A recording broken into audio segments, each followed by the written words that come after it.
If you are thinking of coming to Ireland and dream about having experiences like this, and this, then you will have to be prepared to spend some money. However, we have a few useful tips on how to limit your spending. Hopefully by the end of this video you won't have to consider remortgaging your house to see the best of the Emerald Isle.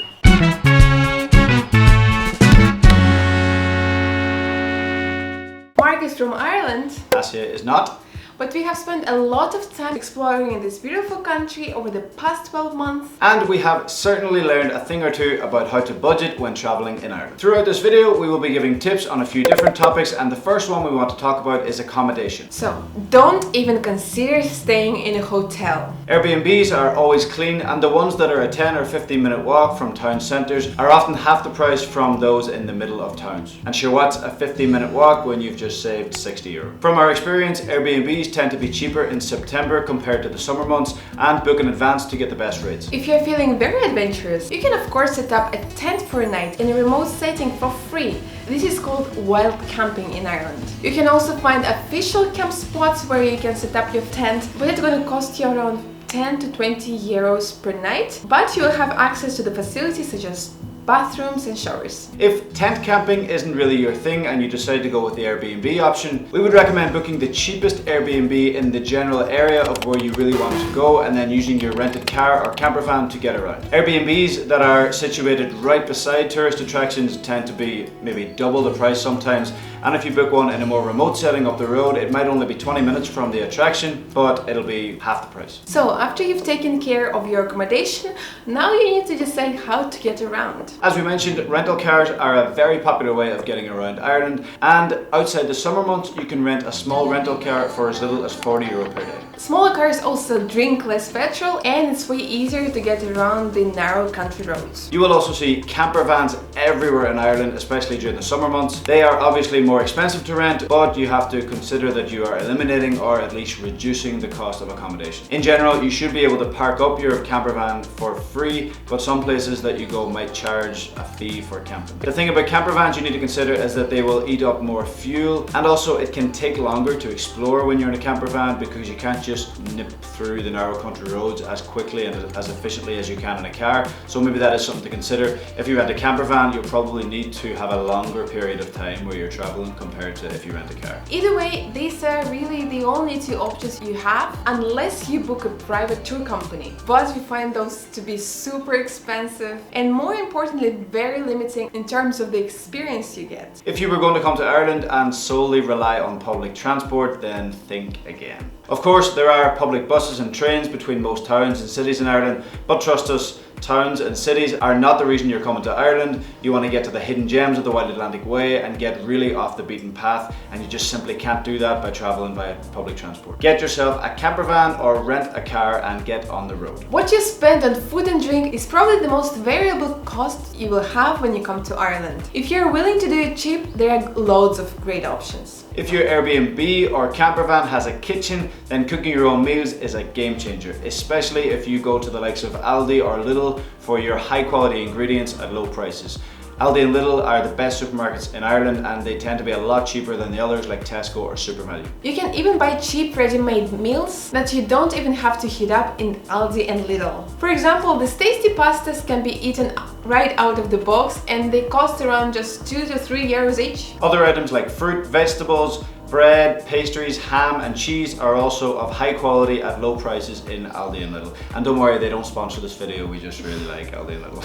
If you want to treat yourself and eat out, just don't go near restaurants. Most decent bars will have an extensive bar food menu. Roast of the days, curries and simple stuff like fish and chips or chicken and chips can be quite reasonably priced. Another great way of eating out, and we love this, is to eat at one of the thousands of roadside delis that we have here in Ireland. If you follow our channel, you'll just know that we talk about delis all the time, but honestly it's a great way of not blowing the budget and not having to eat bar food all the time or buy breakfast in restaurants or bakeries and stuff. Delis are the way to go. You'll find them everywhere in this country, and they can be cheap, tasty alternative to cooking.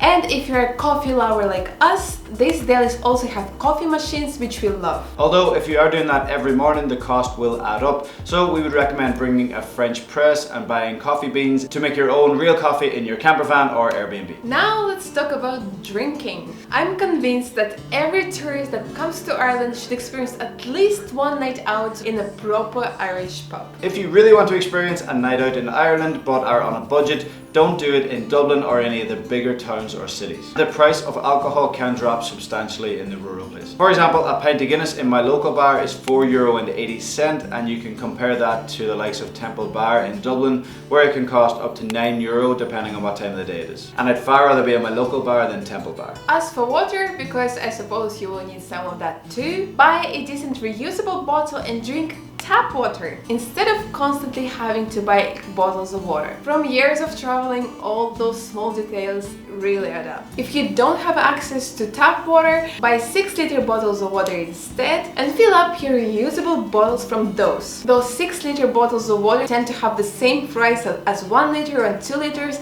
so you might as well take advantage of that and help the environment at the same time. Obviously, where you go and what you do will have a huge impact on what you spend. So our next topic is attractions. Spend more time in rural places and get off the beaten path.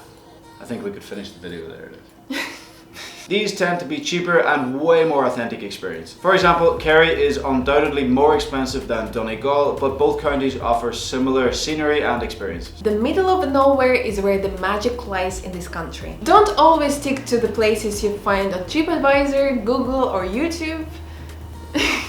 Apart from here. And don't be afraid to ask locals for advice. If what everyone says is true, then they will be helpful and friendly and smiling at you. The best things to do in Ireland are hikes and visiting places of natural beauty, and they are always cheap or free. At most you might have to pay for parking here and there, but generally you don't have to pay admission fees. The touristy things in Dublin, like the Guinness and Jameson tours, are quite expensive and not really what you've come to Ireland for.